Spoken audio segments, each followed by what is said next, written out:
or lead where Molly left off, is marketing versus branding gets confused all the time. And I'm not sure how many of you really know the difference between marketing versus branding, but marketing is the promotion of your product or service that you offer. Branding is the actual reinforcement of your brand, of who you are and why you're doing what you're doing. And that's the big difference there. So I'm going to talk a little bit about that.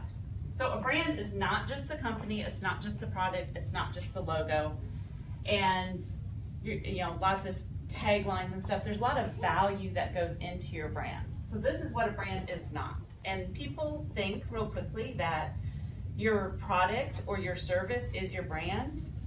That is what you offer to solve somebody's problem. It's not necessarily who you are and why you're doing what you're doing.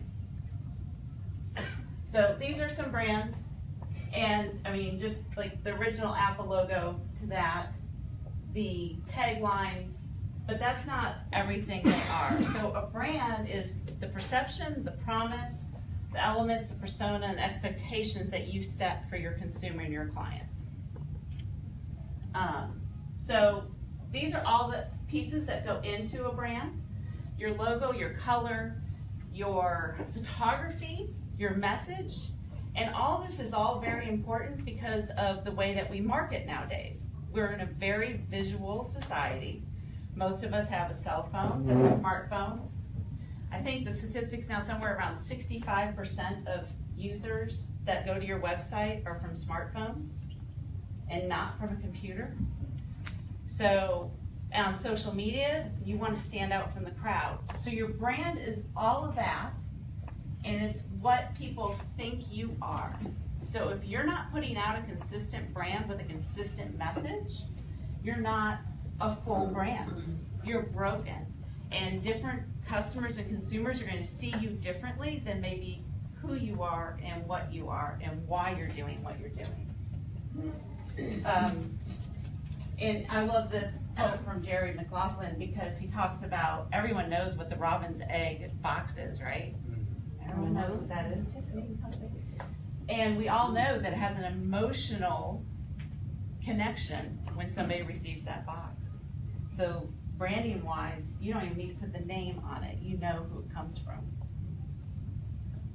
So why you should care about branding? Well, I've already stated a minute ago that there's so many choices. There's so many people out there that you compete with.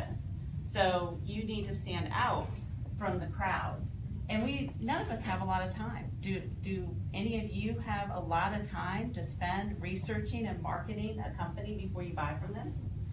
And a lot of consumers buy for trust. So your brand needs to represent trust. Most offerings nowadays are similar in quality and features. So people will also spend more with you if they trust you, they know you, and you show a consistent set of values to your consumer and your clients. So that's also very important. All this goes into your brand. It's not the marketing of it, it's the actual branding of it. Increases the company's value, and it supports the advertising and the marketing. That's a big takeaway there, is that your branding supports what Molly and her team are trying to do for your company. It supports your message, it supports your values and why you're doing what you're doing. And this was interesting too. The most profitable companies, small and large, have a single thing in common. And I'm sure now you can kind of guess what that is, that they have established themselves as a leader in a particular industry by having a strong brand.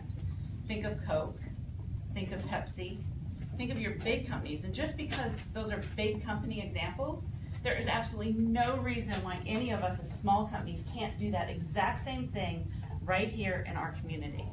And that's what is so important about branding, is you need to stand out and you need to believe that what you're putting out there is who you really are.